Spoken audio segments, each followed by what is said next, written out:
How much trouble would it be to get us a copy of this, or at least me? I don't know how to copy it. Okay. Sorry. Oh, it's going around already. Okay, cool. Thank you for bringing that.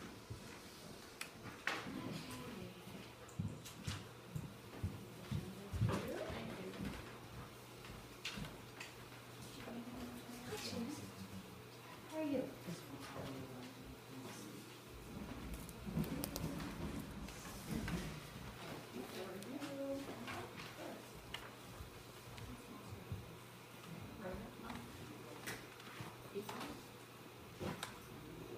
Oh, thank you.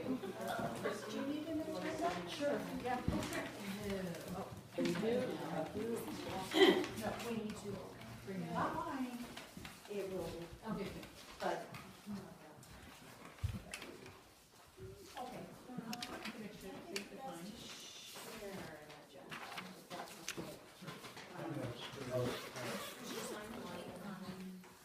Yes, I know. Oh, I do have another one. You have extras? Oh, we can share. I can share. Yeah. Anybody else need one?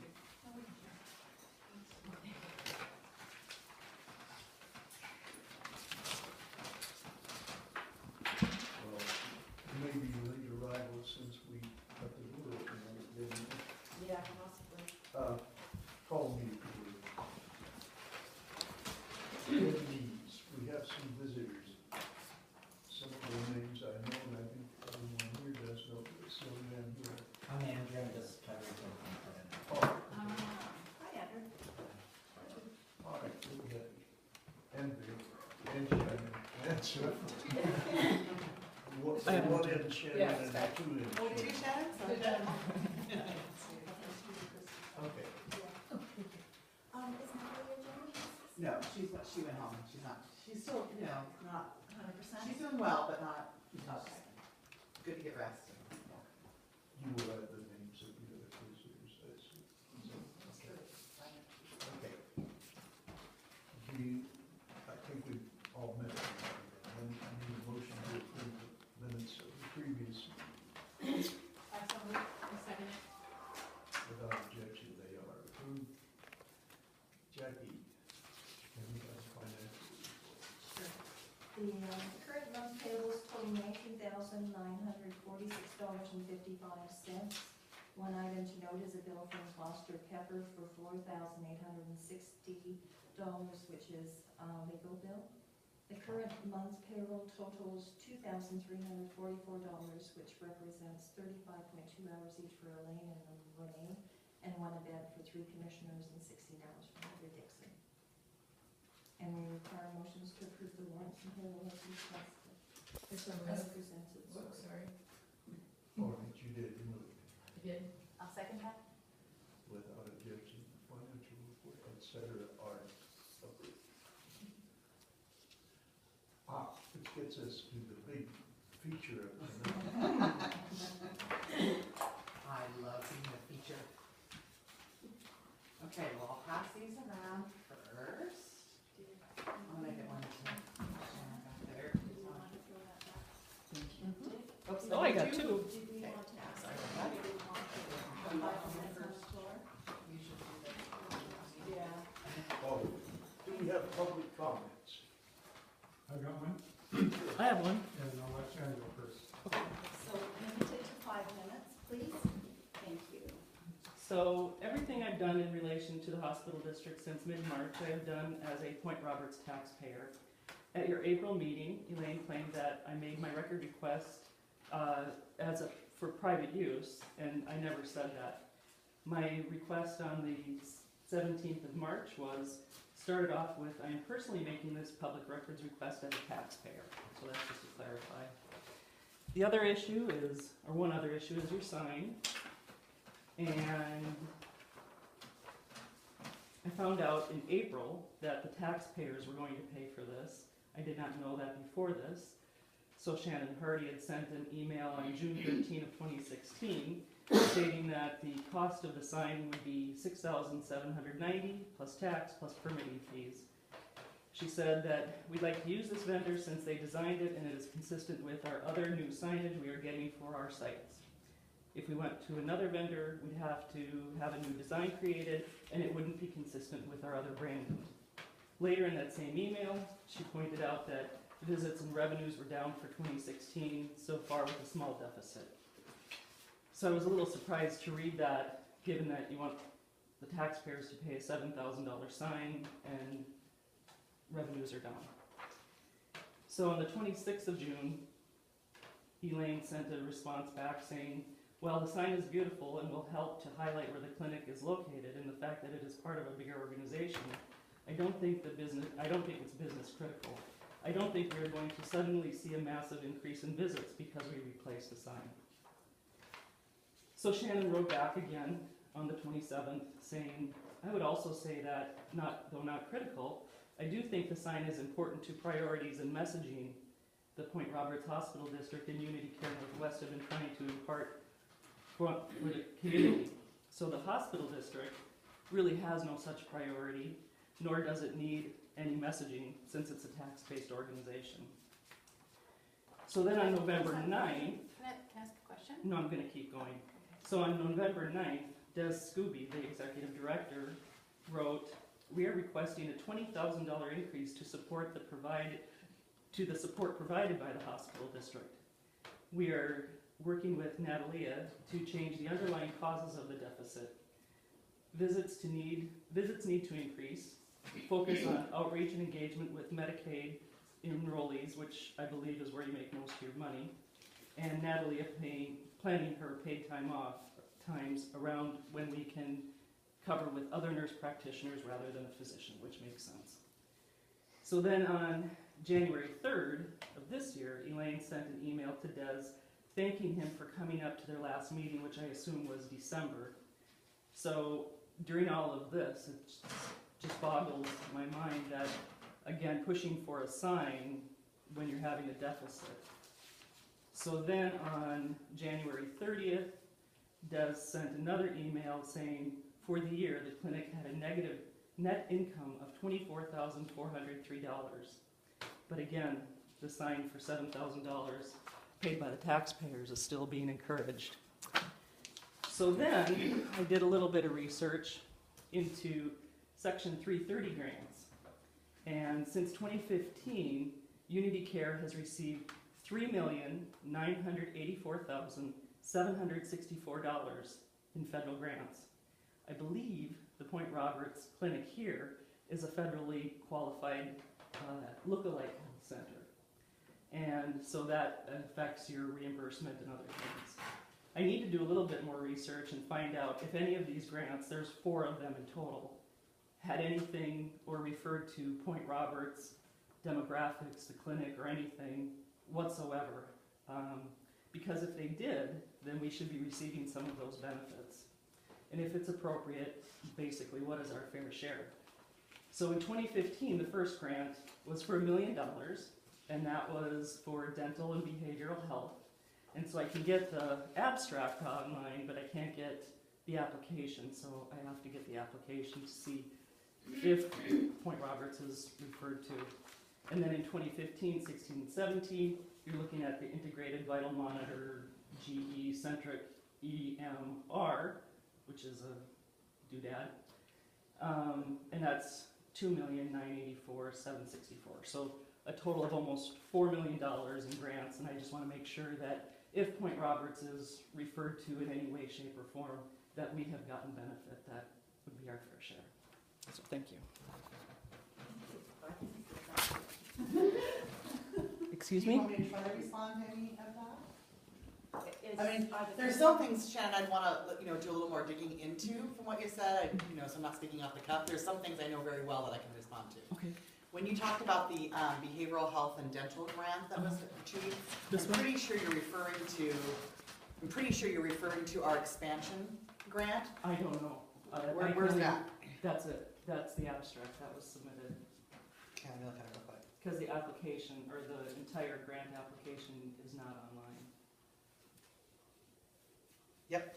So this is a specific grant application to fund a capital project that we just completed last summer in Bellingham. Okay. So all the money went to doubling our behavioral health program at our 1616 Cornwall and building a new 12-chair adult dental a dental clinic in our Okay. 1616. So that, it's a capital grant, so it's only for that expansion. So that's one of the things I can answer. And so were the demographics of Point Roberts used in that at all? Let's see. So the reference to how many people in Whatcom County Mm-hmm. do not have access to dental care and in CHCs, I'd have to check into that for sure.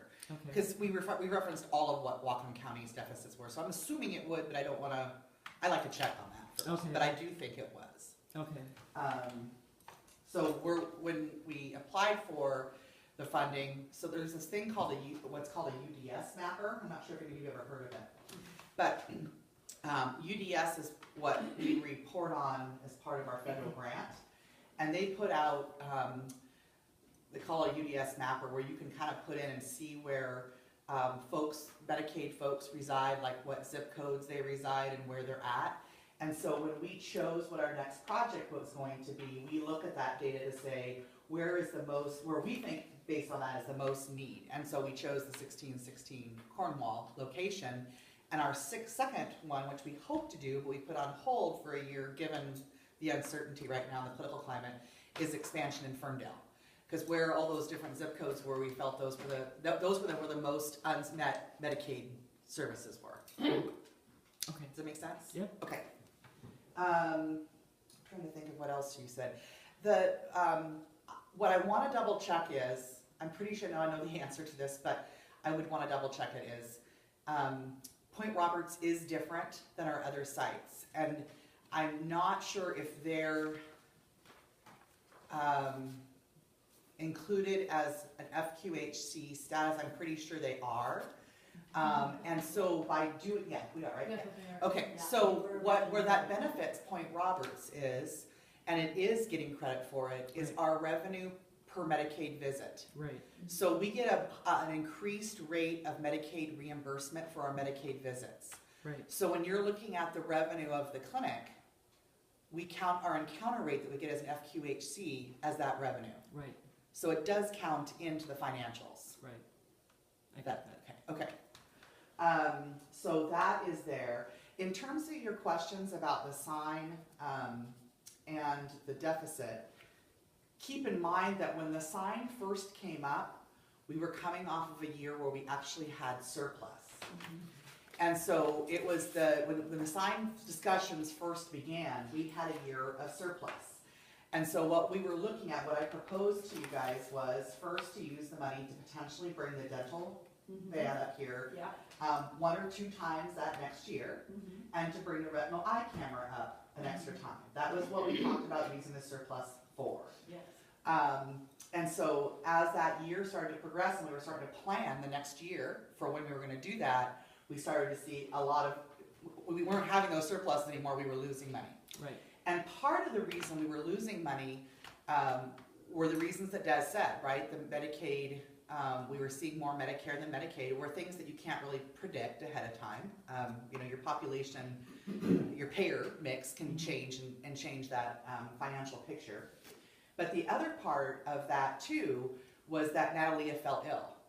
And so that's also something that wasn't planned. And so she was out a big chunk of time. And whenever you have a regular provider who's out for a big chunk of time, whoever you replace her with will rarely ever have the same number of visits, because people who are usually coming to see Natalia will choose to wait for her, some of them will. And so visits are always down. Plus, because it was unplanned, we weren't able to backfill it with mid-levels, nurse practitioners. right, We had to fill it with a physician, which costs a lot more money. right.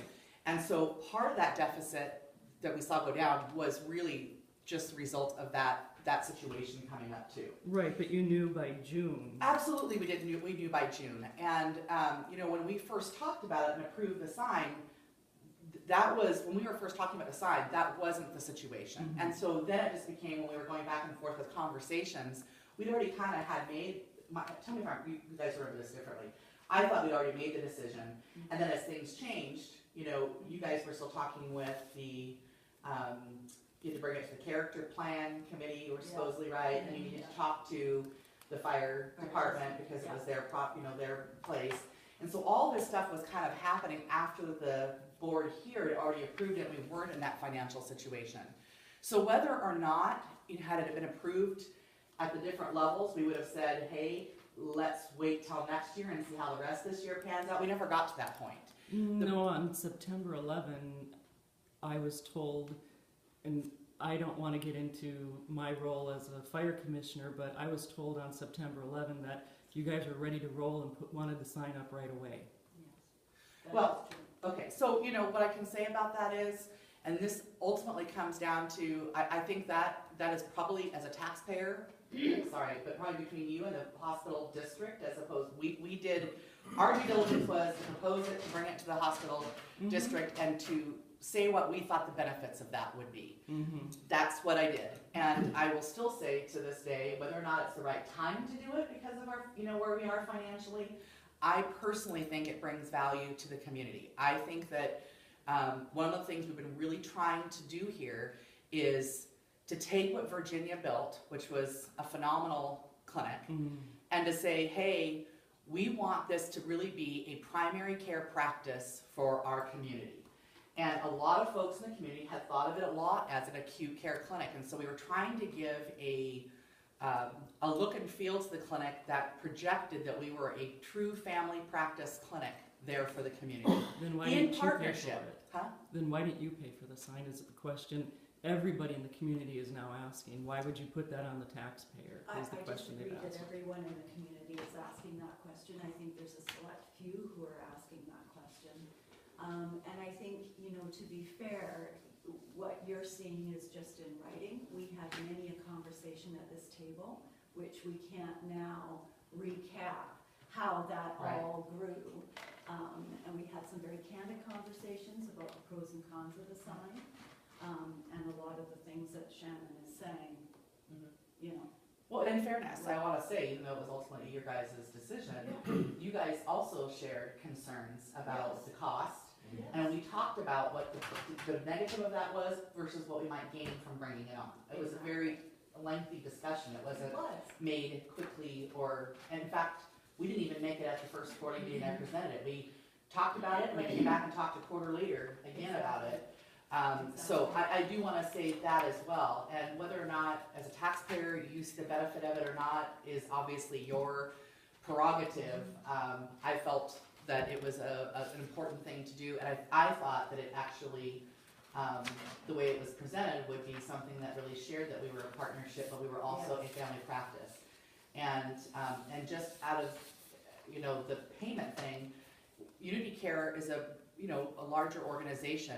Every clinic that we have paid for their sign out of their own budget. It wasn't like we were just asking Point Roberts. Ferndale's sign for their site came out of their budget. And so the same thing happens at Unity Care. The signs that we have at on Unity Street came out of their budget. And so whether or not you agree with that or not, it is a common business application. It wasn't just applied to Point Roberts. But we're the only tax-based organization you deal with? That's true. Okay. Yeah. All right, thank you. Okay, thank you. All right, next. Third best, I want to be fair. Thank you. I'm Dick Rowley. I'm one of the founding commissioners, also Jane's husband. And I have some concerns to share. I don't mean any of this personally. I like you guys. I hired Elaine and assigned Dick to be on the board. And Dick, I admire you for sticking it out for all these years and all the work you've done. But my concerns about the sign have to do, first of all, with I do think it was inappropriate to ask the taxpayers to pay for a Unity Care sign. Beyond that, though, I think it also demonstrates an inappropriate commitment on the part of the commissioners to Unity Care as a single provider, because the commissioners should be fostering competition. Your contract is a yearly contract that renews every year, every time it comes up for renewal, right, Robin? Every time it comes up for renewal, the commissioner should be seeking other providers, and if you're asking the taxpayers to pay for a $7,000 sign, that really kind of sends a message that you're committing long-term to a single provider rather than seeking competition. So that in turn tells me, when I look at some of the dynamics that I've seen in this, I'm really concerned that the commissioners have ceded their authority to the superintendent, and the superintendent has ceded her responsibilities to the provider. I don't feel like the commissioners are really looking out for the taxpayers. I think the commissioners should be making sure that the taxpayers are benefiting equally from the services here. They should all have equal access to the clinic and to the services. There shouldn't be any favorable treatment for established Unity Care patients, for example. As I said, the commissioners should be making sure that they're fostering competition, that we're getting the best deal from the best possible provider, and Unity Care may be that provider. I'm not questioning that. I'm just saying that their fiduciary responsibility is to the taxpayers and not to Unity Care. This district was not established for the benefit of Unity Care or at that time Interfaith or its employees or the employees of the hospital district. It was established for the benefit of the taxpayers. And based on what I've seen, I'm really concerned that the commissioners are not reflecting their fiduciary responsibility in that area.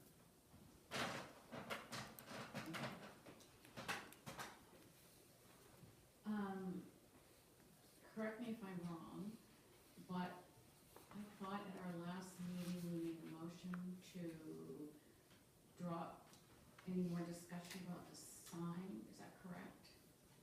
Okay, and I would like to reiterate that again.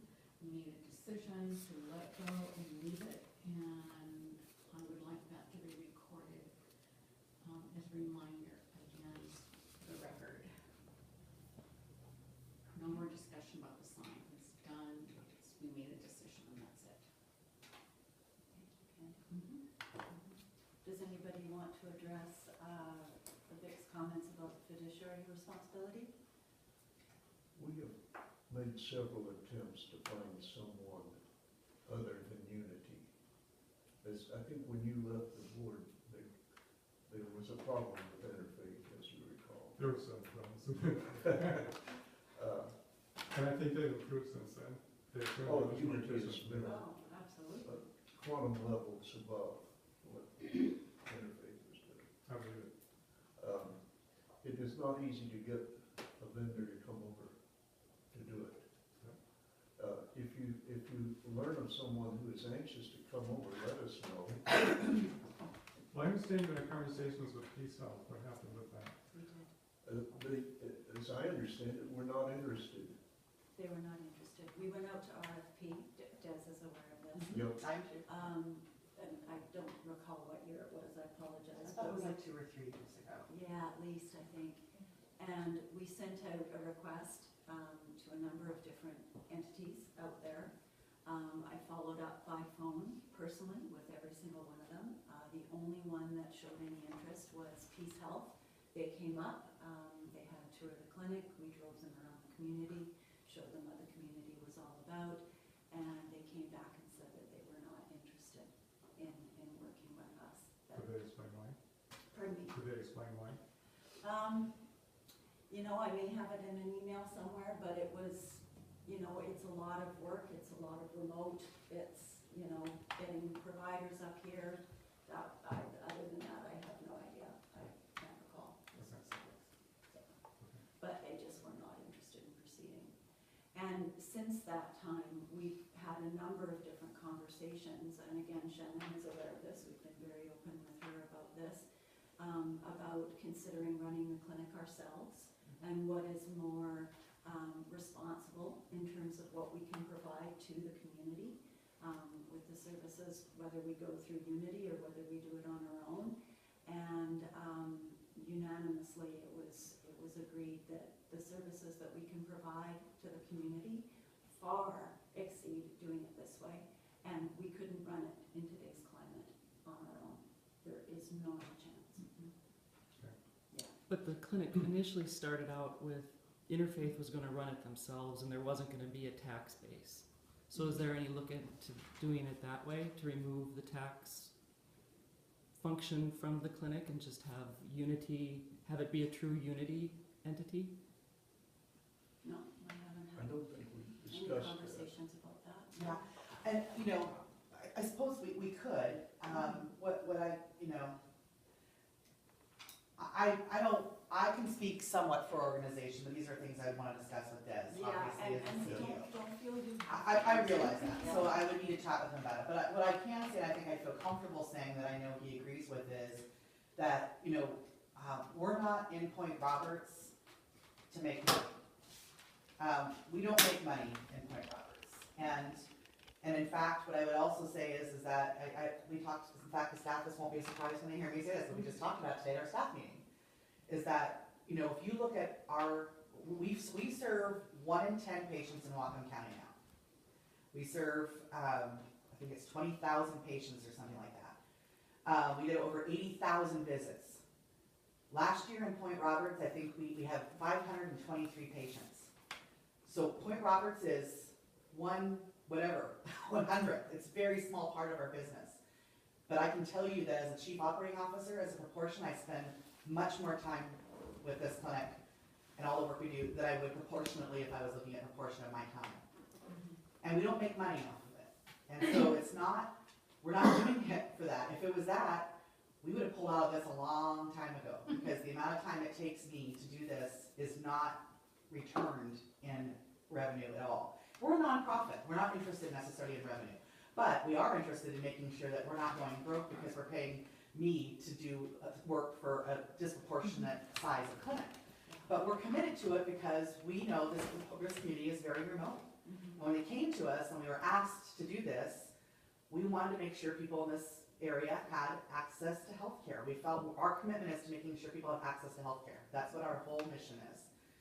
Doesn't matter, most of ours is focused on low-income folks. There's a lot of low-income folks here, but it's more than that. You guys are isolated and remote, so we felt like you did not have good access to healthcare. That's why we're here.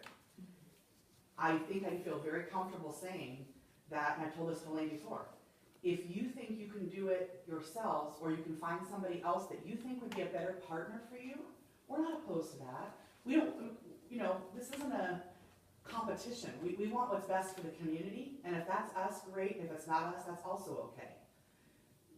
We feel like we're doing our very best to be a good community partner. If you look at the contract, I would agree with you that at one point we weren't. When I started here 6 years ago, and you know Virginia was still there, one of the first things Virginia told me is, Shannon, we really just don't have anybody come up from Unity Care. No one's really here to support us. We don't get representation here at you guys. So that was one of the first things I said. I will commit to coming up every quarter. I will come speak with the staff. I'll do a staff meeting. I will come to the board hospital district meetings. I promise I will do that. And I think that that's really paid off. We've had a lot better relationship with the staff at the clinic, working through things, making good progress on our outcomes. We're making good quality progress, good patient outcomes. I've seen things that I thought were really what Virginia wanted to see. You know, she asked me to do. And I think we've had a lot better relationship than we had. And I think that was a pretty rough, rocky relationship before. So I feel like we're making really good progress. And I think we've also tried to say, we get lots of feedback about, can you bring behavioral health? Can you bring dental? Can you, bring these different services? Nothing in our agreement or contract requires us to do that. We are strictly primary care when it comes to Point Roberts. But trying to be a good community partner, we said, you guys are isolated, we'll do our best. We'll try to bring a dental bus up once a year and see if we can do that. We'll bring the retinal eye camera up, which we just did last week. We'll try to see if we can get behavioral health. Behavioral health is now going at the clinic. They're there. It's so awesome. We're keeping her busy when she comes every other week. It's working really well. Whether that can stay financially sustainable, I don't know. We're putting that investment in. It's not being charged really right now. We'll see what happens.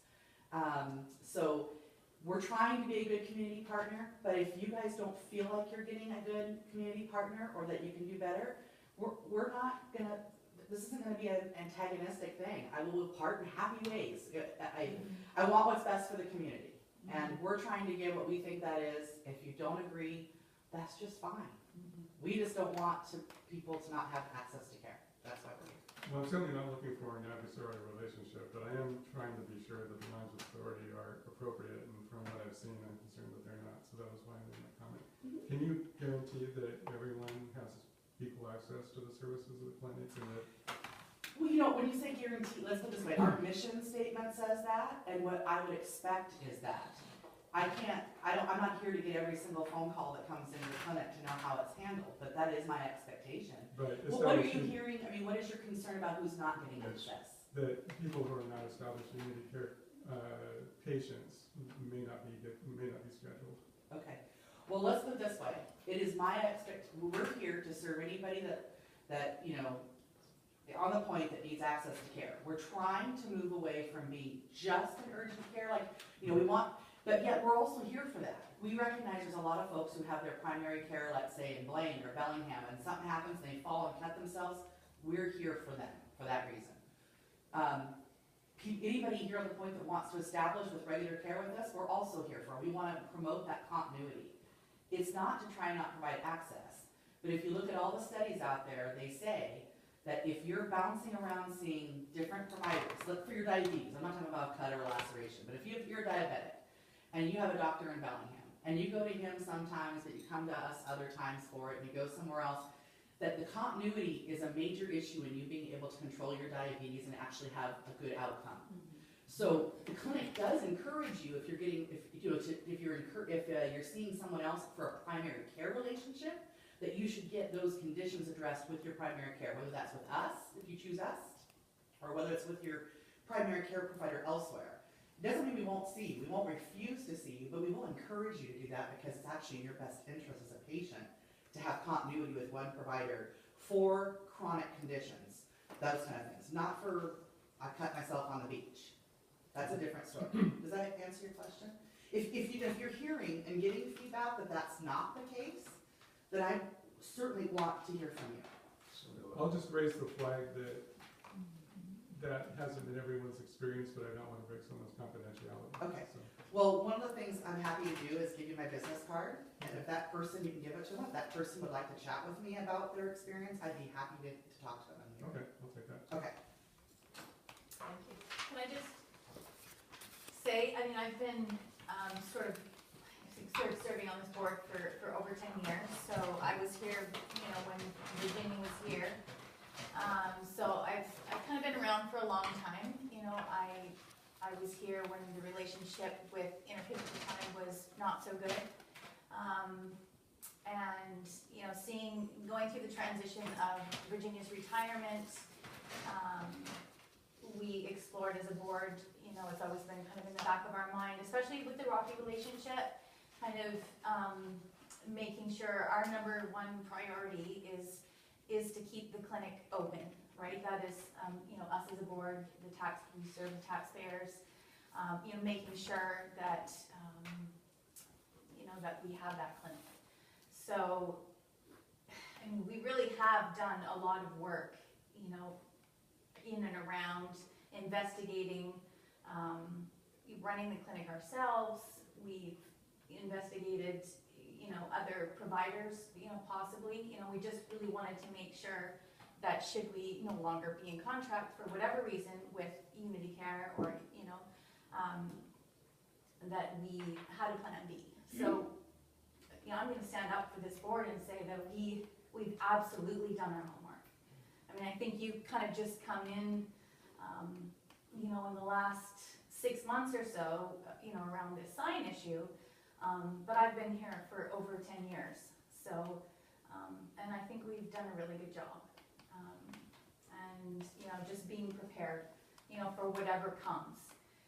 I have also, through the transition of Virginia stepping down and Natalia come on board, really seen Interfaith Unity Care step up in both helping with finding a replacement for Virginia. And I really started to see a lot of changes in the relationship. It got much better. Just the difference in between, you know, Virginia and Natalia, and how it changed.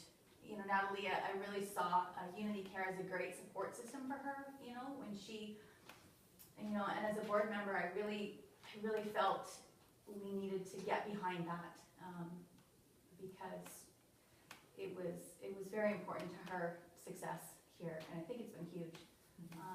And I've just really seen the value that that's brought. I really appreciate appreciated the quarterly meetings that we have with Shannon and everything that brings. But I just want you to know, if there's any question about whether this board has thought about other avenues, we absolutely have. Okay. But we really are very happy with what's been going on with Unity Care. And the sign was kind of a collective, you know, we really, that was a big part of it. We really wanted to celebrate that partnership. We basically need more, a larger clientele. And we were just really, you know, felt really good about being, you know, a part of a bigger network. And it wasn't about taking away from what Virginia had built or wanting to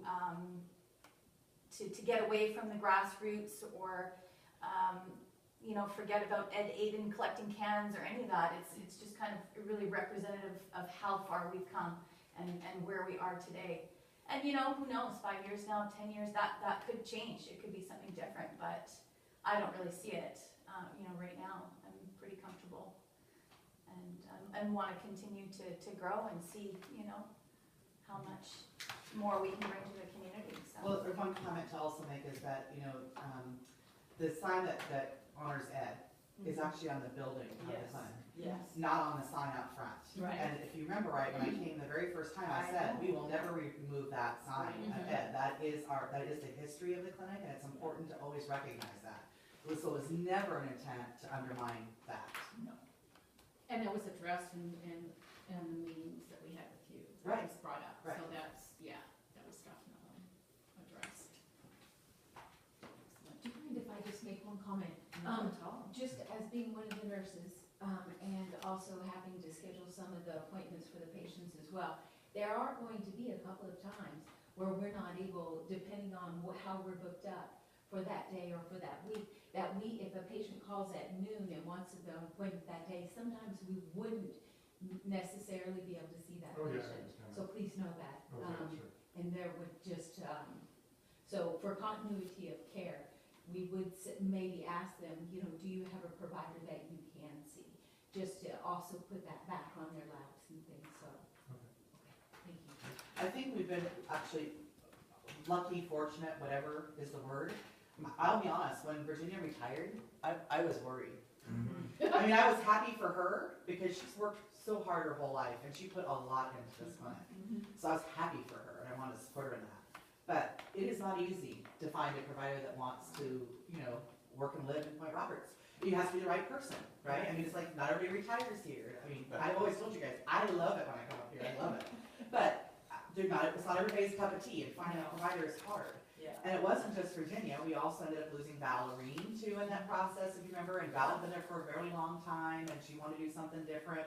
So I was worried. I count our blessings that we were able to find Natalia, who loves living here and loves the clinic and being here, and that we've been able to get, you know, Renee and Christy and Fran. I think, you know, they make a really good, strong team there. Absolutely. And, you know, you won't see it just from this, because this is comparing just our data when I present tonight from Q1 last year to Q1 this year. But if you look at our data over the last few years, this clinic's been able to make really great strides in a lot of their measures, which is hard to do with a population that isn't always here year round.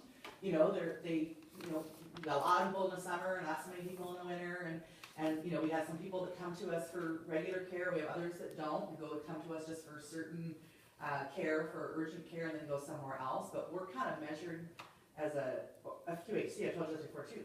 We're measured against all of our patients, not, we can't separate and say, well, we can't count if the urgent care appointment that came in for a laceration that has diabetes and is seen somewhere else for diabetes, that still counts against us if they're not in control.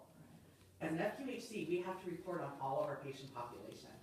So in actuality, Point Roberts not only doesn't make us money, but fortunately it's small, so it doesn't have a huge impact, but it pulls down the rest of our organization. We have to send reports to our federal government every year on some of these outcomes, and you guys, this clinic pulls us down some. Because we're here for not just continuity patients, we're here for urgent care and all that too. We think that's worth it because it's an important clinic, it's an important service for the people that live here. I just want people to also understand that, you know, it isn't all pie in the sky for us too. There are sacrifices that we make too by having the clinic here, but we think those are worth it. So probably a lot of people don't get a chance to hear that. They don't know that part of the business to know it, so I think it's important to share it. This isn't just that about the dollars and cents coming in and the visits, it's also patient outcomes, and more of that is gonna be tied to our reimbursement. I don't know how much people are aware of that. Now, things could change depending on what happens in the federal government, but right now, there's a big goal to have, what's the number? I forget the percentage, but by 2020, it's something like they wanna be able to have 70 or, don't quote me for who's taping me, it's a high percentage, 70 or 80, something like that. Percent of your dollars, your revenue tied to achieving outcomes. So, you know, that's gonna hurt us. You know, we're not gonna get paid just per visit, we're gonna get paid by, is that diabetic in control? Is all your diabetics in control? Are all your people that are hypertensive, they have good blood pressure control? You know, all those kinds of things is how we're gonna more and more be paid. So, just a couple of comments there too, because I think a lot of people don't understand how FQHC is working, like what we're. And when is that coming? Well, it's already coming. Okay. But by 2020, it's supposed to be a lot bigger percentage of your revenue. I know they So talk let me give you an example right now. Community Health Plan of Washington, you know, which is one of the insurance plans, one of our biggest, because they're made up of the community health centers. They're the ones who have the Apple Health Medicaid for the kids. It's a state plan. So this year is one example. They're withholding 1% of our reimbursement. 1% doesn't sound like a lot, but when you're a company our size, it is. They're withholding 1% of our reimbursement, what our normal revenue would be. And the only way that we can get that revenue back is by meeting outcome measures. Your goals. Yes. Their goals. Correct. So 1% is a significant chunk for us organizationally, but that's 1%. By 2020, they want it to be over 50%. So you can imagine, we're trying to do as much as we can, which I'm actually a big supporter of outcomes. I want, you know, what good are we if we're not providing good care? So I'm not against it. I'm just saying it's going to more and more have an impact on our ability to be financially sustainable if we're not doing good with some of those things. And that is a particularly big challenge up here because of the different populations we serve here and just the nature of the community. So.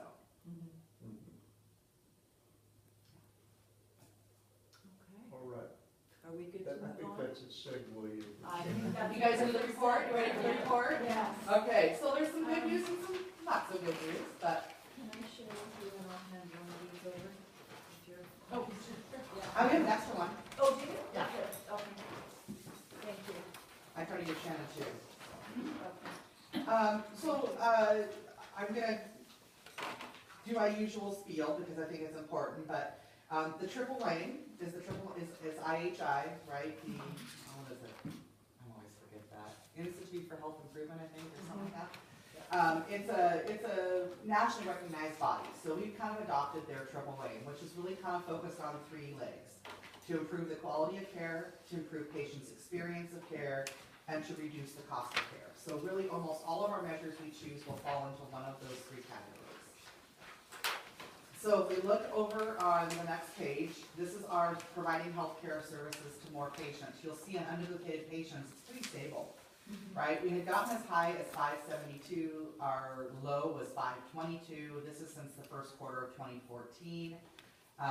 We dropped a few, but you know, if you look at where we're talking about 7 patients over a period of a couple quarters. So it's not as significant.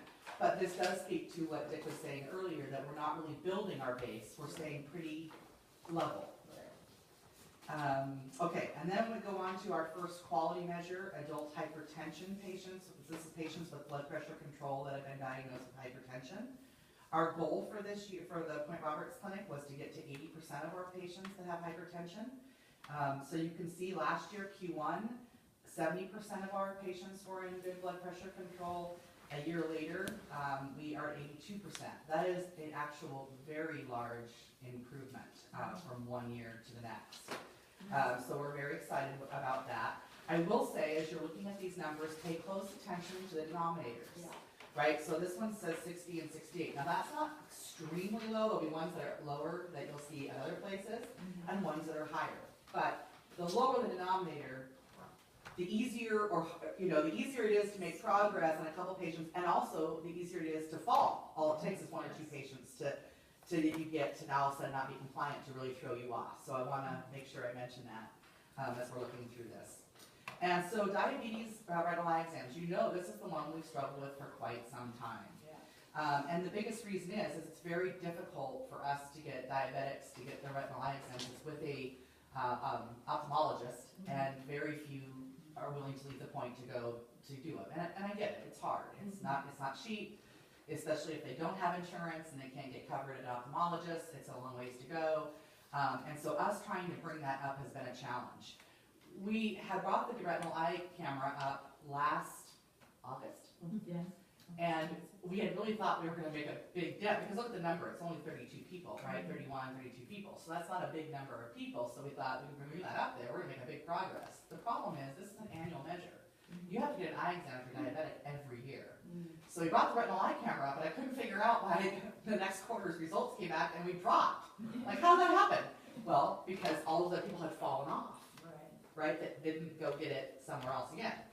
So what we're trying to do this year is to bring the camera up twice. So we just did it, this is Q1's results. So this is January, February, and March. So we brought the camera up last week, wasn't it? No, Last month, okay. Last month, and we were able to do, we had 8 scheduled, and I think we were able to get 6 of our regular patients, but we also had a couple other Point Roberts patients that came in, or Point Roberts residents that are our regular patients, to get this done too, because they didn't want to travel to Bellingham. So even though only 6 will apply to this measure, we were able to get a few more in the community too, which is great.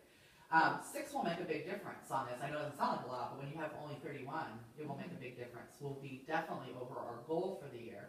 But we're also going to bring the camera back in like October, because the other people that will fall off in about August. And so we'll do it again so we can get that group redone again. So we can maintain that growth and improvement is our hope.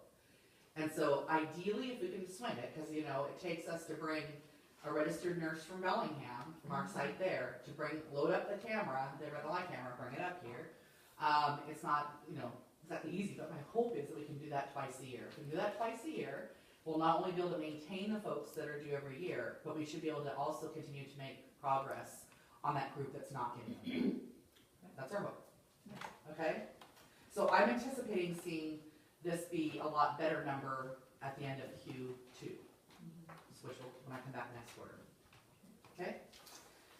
Diabetes patients with poor control. So these are folks that their blood sugar is not controlled well. This one was a little bit of a shocker for us, because Natalia looked and said, wait a minute, what the heck? We went from 17% being in poor control, so on this one lower is better, to having 33. And I don't know if you can tell this, the board members, but 4 or 5 years ago, that was a common number for us, was 30-some% or more being out of control. That can be even hit as high as 40. And we've been really dropping it off, and normally we're somewhere in about the 20 to 24 range. 17 is actually really low. I didn't necessarily expect to be able to keep that 17, but I was surprised it went to 33. Having said that, look at the denominator. There's 24 people. Right. So, we were just talking about this today in our staff meeting. There is a couple of folks that we're serving right now that are in end-stage renal disease, so they're not going to be in control. And so only a couple people are going to easily throw that much of a difference off. But we've also got a couple new folks, and it takes a little bit to get new folks in control as well. So I'd like to just reserve any concern until I see another quarter or two's data and see where we are. I really think that low of a number, it only takes 1 or 2 to Throw it on. yeah. Patients 18 and older with a BMI charted. So this is adults that their body mass index taken and charted, but also there's a follow-up plan for that patient in the chart, if they're overweight, obese, or underweight. So it's not only getting the BMI, but actually having a plan in place. And our goal for this year was 63%. In Q1 we hit 64, which was great. So hopefully we can sustain that for the rest of the year or grow it and get even better. So that's improved. And this has a pretty big denominator, 376 people. So to go from 58 to 64 is pretty good growth in 1 year. Okay, female patients with PAP and or HPV testing. Our goal was 55%. We hit 58 at the end of Q1.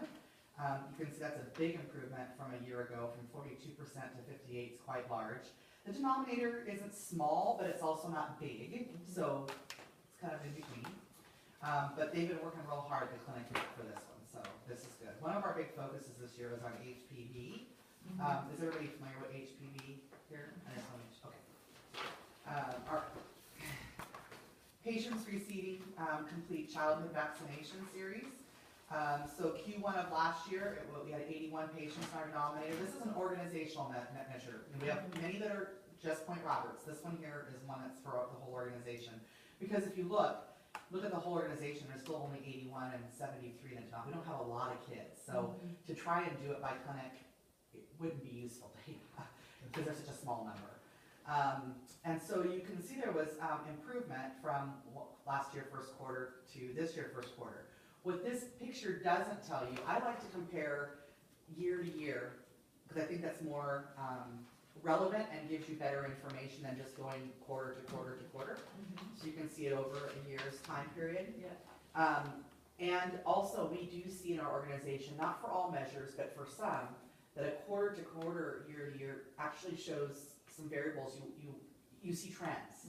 You know, for example, we'll often see in Q3 and Q4 this kind of a measure go up. Why? Kids are going back to school, they have to get immunization. So we see that go up. Where you kind of see Q1 and Q2 maybe not so much. So I like to see, are we on par with where we were at the same quarter last year? Okay, so one thing this picture doesn't tell us though, which was a negative, is that organizationally in Q4 of last year, so just 1 quarter ago, we actually hit 49%. So we're trying to figure out how we dropped in 1 quarter from 49 to 37. So we're studying that, because this is an organization-wide measure, so we're looking into that. We're trying to figure that out. We've been marching right along. Remember I told you guys, part of the reason this is a low measure is because they added 5 more vaccinations as a requirement for us to be able to. Right. So kids have to get all the vaccines they weren't going to get before, plus 5 more. Very hard. Whatcom County isn't exactly a immunization-friendly county either. I was just gonna ask if there's no publicity about the harm that vaccines do. 'Cause I think there's been sometimes a lot of promotion of what vaccines are positive about, but still, Whatcom County has just always been, you're just not going to have the same high rates that you're going to see in some other states and some other counties. But we were so impressed that we thought, we'd started off, I think our first result after the 5 were added, I think we were only like at 9%, or I don't know, it was something so horrible. And so that was our baseline, and we were like, okay, so and we kind of were hoping that, as hard as it was going to be with parents, that it would take us quite a while to get them to do it, but within a year, we went from like 9% to 49, in a year and a half, maybe a year and a quarter. That's a huge amount of improvement when you're really pleased with that. So then we got this first quarter and it went down, and so we're just not quite sure. We're digging into it and seeing, so I want to be transparent here and say, even though this looks good from Q1 last year to Q1 this year, we did fall back from Q4. So we're looking into that. We're also going to try to see if, what happens at the end of Q2 to see how that just changes as well. Colorectal cancer screening. Our goal is 46. We've been making some really good progress on this one and fell back, and this is not a denominator issue. There's quite a few people in this denominator, so I don't see that as the problem. We were talking about that a little bit today and trying to figure out why there's, at first we thought we had to change labs. Peace Health decided not to have labs anymore, and they only gave everybody like 2.5 months notice to switch to a new lab, and so most of the county went with Quest Labs so we could also communicate. We've had a lot of problems in that transition, but that started May 1st. This is the first quarter, so that isn't that problem. Right. So we know we ruled that out, but I am worried that because of that, we're going to see it go down even further in Q2 because of just some of the data point issues that we're still trying to work out with them and mapping and how that works. So we're still, the staff we talked about today, they're gonna do some digging themselves, we're gonna try and look up some registry and stuff, but they really do push this an awful lot with patients and have been, so they're not quite sure why this went down either. They're gonna kind of do a little digging, see what they can find. Okay? Okay, one of the things you will notice is that you don't have patient experience data in here this quarter. You always get patient experience survey data. So, we have one of our major parts for our patient satisfaction survey is a vendor we use called Crossroads. They do our surveys for all, they started off a few years ago doing it for all of our medical programs. We've added dental now to it too, and behavioral health. Although they've always done some for Point Roberts, they've always been included kind of in the whole of the medical. And so what we did was we always had the Survey Monkey patient satisfaction survey that went out to Point Roberts only that we did internally. That's what we always report as that data that comes through that. We've decided that since we have Crossroads getting that data now and doing it consistently, that it would be better and probably more objective to just use that instead of it being an internal audit survey that we send out.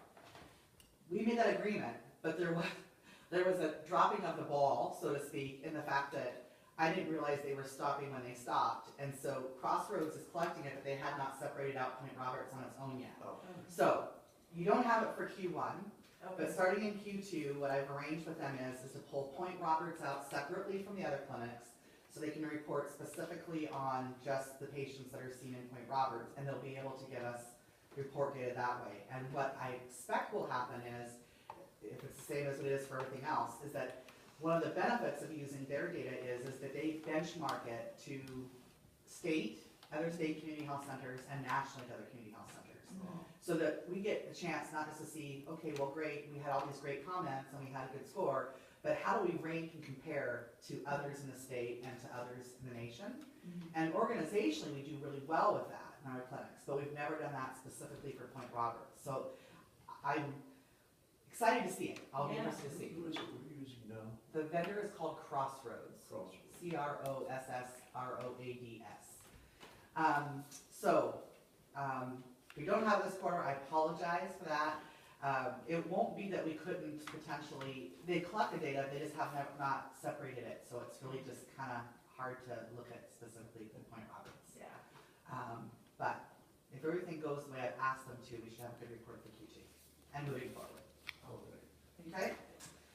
So on to the last leg, which is the reducing the cost of care. So reducing the cost of care, these are the first measure is specifically Point Roberts, and that is trying to reduce the percentage of our visits that are uninsured in Point Roberts, right? Which means really trying to get people on insurance when we can.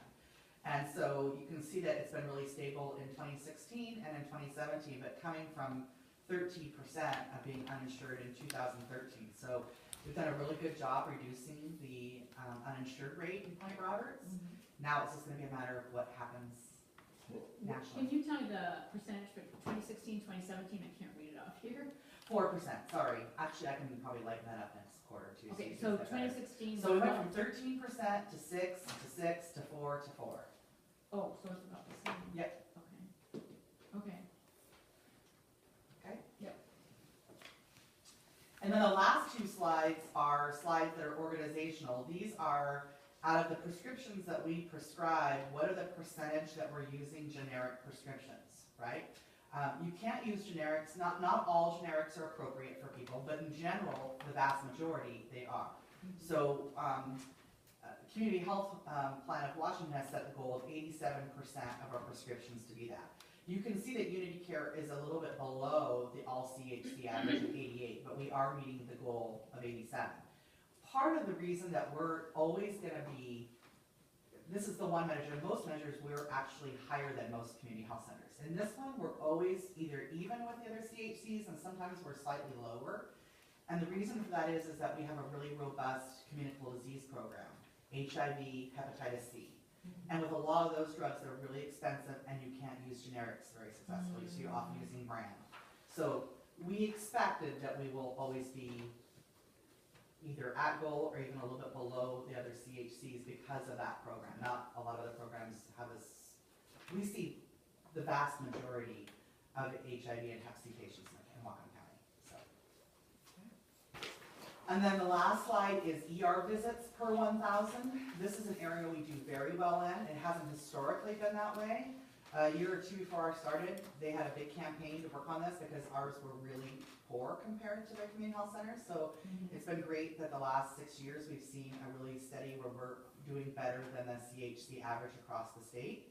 And so you can see that as an example, all the other CHCs average in Washington State, we're at 501 and we're at 420.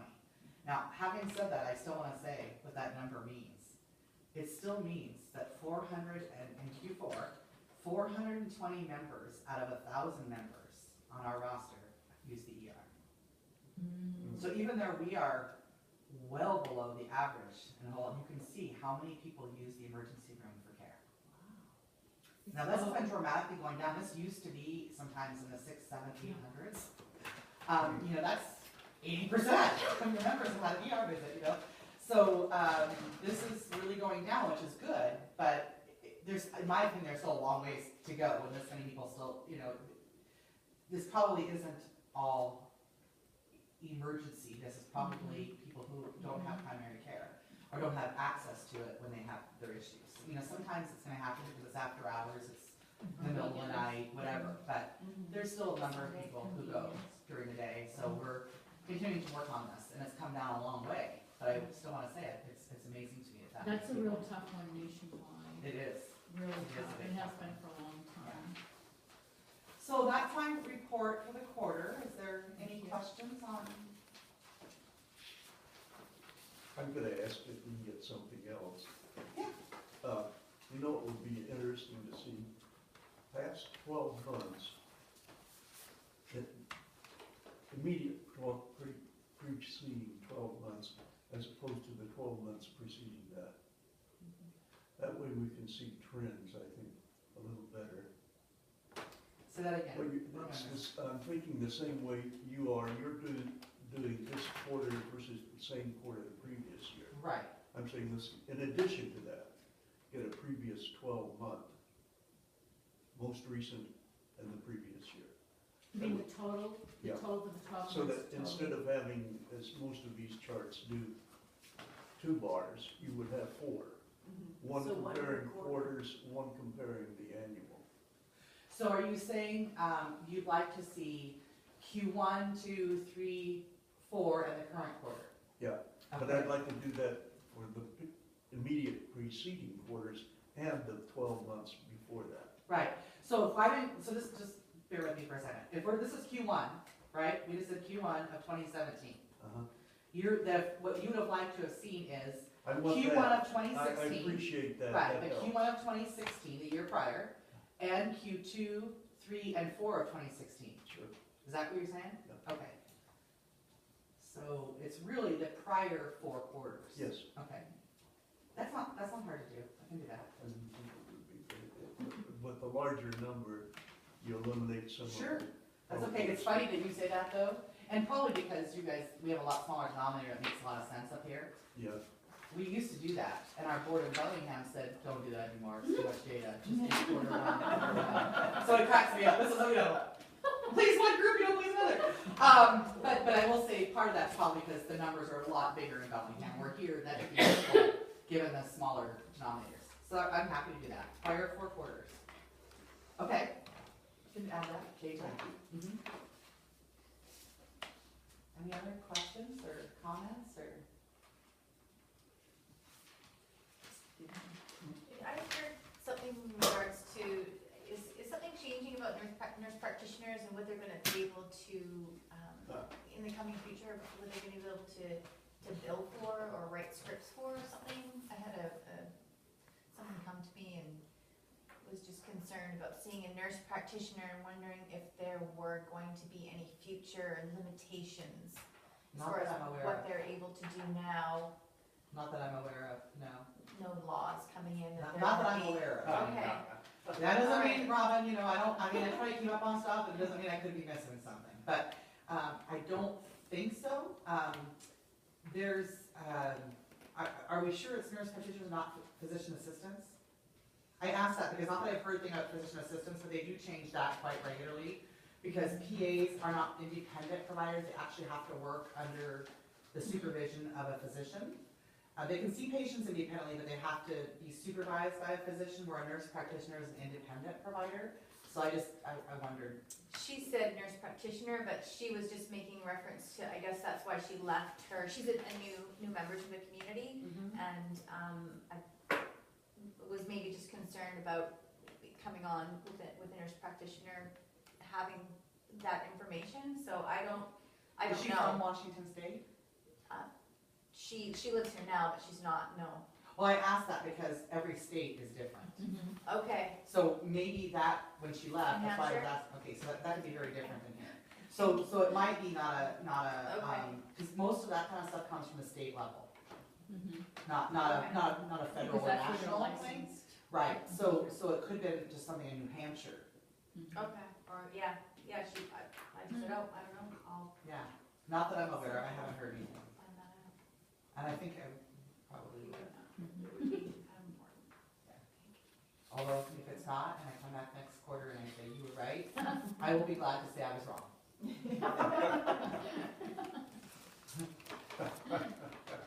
I would think anything in Washington And then I'll would be do a the job. opposite, because Washington is pretty progressive and they love their Yes. nurse practitioners. Or more cost effective. Yeah, I would think it would be the other way around. I think they would go the other way. Well, that's what's interesting, there's been conversations at the state level for quite some time in Washington about actually giving more authority, not so much to nurse practitioners, but like for dental, they're looking at things like what can EFTAs do, the expanded function dental assistants and hygienists and all that, trying to actually be able to give them more authority to be able to do more. It never has passed yet, but, I mean, EFTAs do, but not so much hygienists doing more, but it's been interesting to see that. Thank you. Mm-hmm. Good to have you. What was that? Good to have you here. Oh, good, it's always good to come. We have other topics. We do not. Anything else for the good of the order? If not, I suspect that we'd say adjourn. Just about. All right, just about, yeah.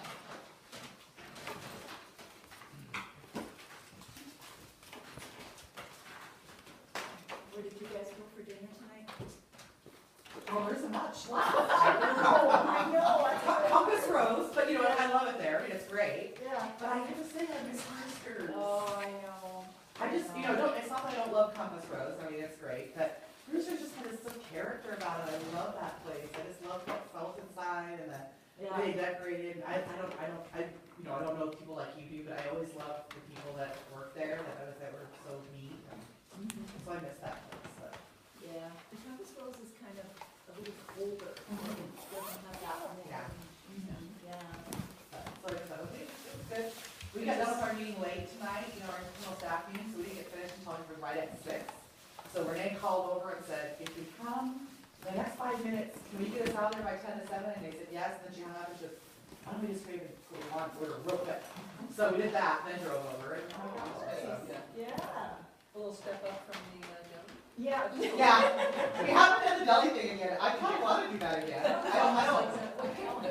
It isn't bad. One of the times I came up, we always have our meeting and then we go to dinner. And we were so late, that we wouldn't have time to go to a restaurant. So we just went to a little marketplace, I went through and got some chicken, and we went to grapes and watermelon, sat in a little dining thing, and a little table right there, and ate our lunch. Our dinner, yeah. It's an experience. It's an experience. Everyone should do it once. Not so bad. Yeah. It was good. Thanks for coming, Christy and Fran. Thank Yes. you. For having us. Anybody who doesn't want to keep this, I'm happy to take them back in here, throw them for you if you don't want it. If you want it, that's just fine.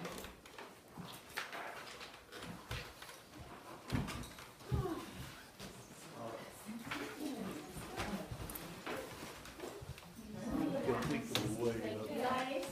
putting As well. the numbers Thank of you people for coming. without revealing who they It's are. so good to see you, I'm glad you had a good time. Jan looks nice. I know it does. It was nice, it was Oh, Nice yeah. to be back. Over to the store.